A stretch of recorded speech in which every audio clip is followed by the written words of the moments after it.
अगर आप हारने से डरते हैं तो फिर खेलिए मत।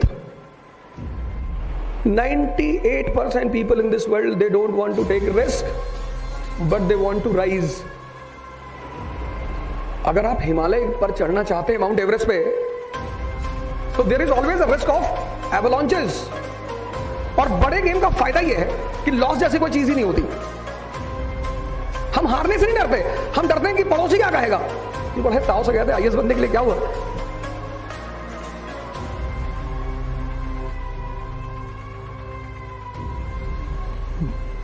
जय हिंद फ्रेंड्स। 2 साल पहले कि सर मेरे घर वाले कहते हैं कि तुम आईएएस नहीं बनोगे। हमने कहा सही कहते हैं, तुम बेसिकली आईपीएस बनोगे।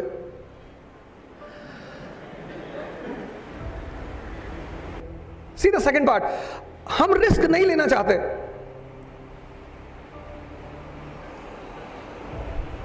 "98% people in this world, they don't want to take risk, but they want to rise, which is impossible."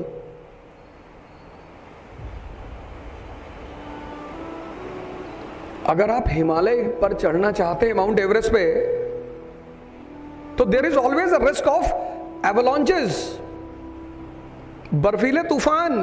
हो सकता है आप लौट के ना आए, खत्म। आप कह रहे साहब हमें रिस्क नहीं लेना, तो आप अरावली पे चढ़ जाइए। 10 मिनट में ऊपर, 15 मिनट में नीचे। अगर आप हारने से डरते हैं तो फिर खेलिए मत, क्योंकि दोनों एस्पेक्ट हैं, विक्ट्री एंड लॉस। ऐसा कुछ होता नहीं। और बड़े गेम का फायदा यह है कि लॉस जैसी कोई चीज ही नहीं होती। आप हारते ही नहीं, आप सिर्फ सीखते हैं। Whenever you want to rise, whenever, पहला सबसे इंपॉर्टेंट सिद्धांत यह है कि you should be ready to take the risk. और अगर आप हारे तो सजा मिलेगी। आप कहते हैं साहब मुझे खतरा नहीं लेना, साहब स्ट्रेस नहीं लेना, I don't want to take stress. Sir अगर आपको स्ट्रेस नहीं लेना, जिसको भी नहीं लेना, बोले मैं तनाव बर्दाश्त नहीं कर सकता। अब धौले साहब 26/11 में महाराष्ट्र में, मुंबई में थे। आप समझ सकते हैं इनकी मेंटल स्थिति। लोग भाग रहे हैं, किलिंग हो रही है, पर ये नहीं भाग सकते थे। He was an officer. He was responsible for the safety and protection of that area. इनका ड्राइवर भाग सकता था कि साहब हम जा रहे हैं, साहब आप देख लो। जितने लोगों को तनाव नहीं चाहिए, चुनौतियां, और जहां चैलेंज है वहां तनाव है। मेरे एक साहब ने मुझसे आकर कहा सर मुझे स्ट्रेस नहीं चाहिए। हाँ, मैंने कहा तो ठीक है, अच्छी है, मत ले, चपरासी बन जा। चपरासी कोई स्ट्रेस नहीं। डीएम का चपरासी बाहर बैठा हुआ, कैप लगा के, चंदन न लगाया।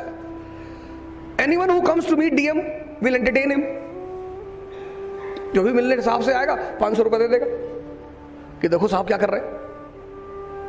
ही will go inside, do some work and come outside कि साहब तो दिल वाले दुल्हनिया ले जाएंगे, देख रहे हैं। और अगर 10 लोग डीएम साहब से मिलने आए तो 5,000 रुपए पर डे चपरासी, 1,50,000 पर मंथ, 1,50,000 और 30,000 सैलरी, 1,80,000। सर कोई स्ट्रेस ही नहीं सर। पहली इंपॉर्टेंट चीज जब आप डिसीजन लेते हैं, you should not be afraid of risk. और जब आप हारेंगे तो लोग आपके ऊपर हंसेंगे, इट्स अ नेचुरल फिनोमेना। हम हारने से नहीं डरते, हम डरते हैं कि पड़ोसी क्या कहेगा कि बड़े ताव से गए थे आईएएस बनने के लिए, क्या हुआ। हारने का दुख नहीं है, हंसने का। पर आप जितने भी महान प्रॉफिट्स, जितनी बड़ी बड़ी पर्सनालिटी, मैं इस रूम में पिछली बार आया, मैंने इतनी सारे लोगों को देखा, I was so much charged. और इन सब लोगों में जितने भी लोग हैं, इफ आप इनकी बैक हिस्ट्री देखें, इनकी पूरी life challenge, Jyotiba Phule from Poona only, the Pioneer of education for lower class and women. Risk तो लेना ही है आपको, और जब आप गिरेंगे, मैंने कहा लोग हंसेंगे, that is their birth right.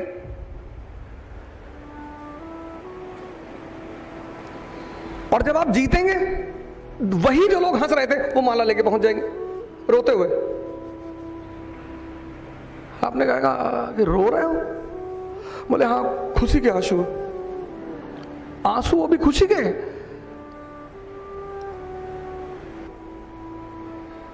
आप किसी को बुरा मान लेते हो, बुरा, कोई गाली दे रहा खड़ा होके, आप कोई कपड़े फाड़ के गाली दे तो आपको लगता है पागल है। कपड़े पहन के भी तो पागल हो सकता है, लेकिन आपके मन में एक पैरामीटर है कि कपड़ा फाड़े होगा तो ही पागल होगा। सर पहन के भी पागल होते हैं। एक मूवी आई है रमन राघव, बहुत चली नहीं हिंदुस्तान में, पर कभी आपको मौका मिले तो जरूर देखिए।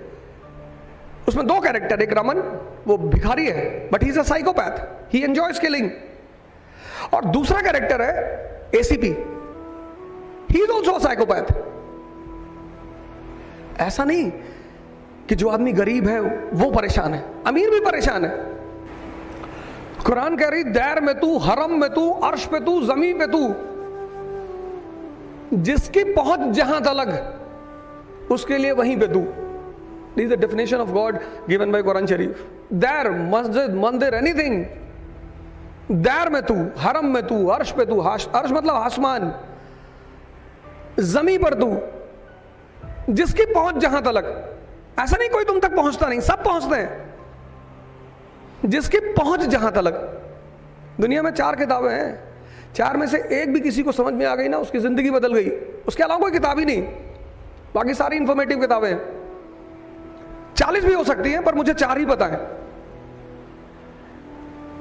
बाइबल, कुरान, गीता, आदि ग्रंथ। 4 में से अगर एक किसी को समझ में आ गई, एक, 40 भी हो सकती है। I will again repeat my line, there is a possibility there will be 40 such books, but I know only 4। मैं सिर्फ 4 जानता हूं। जय हिंद।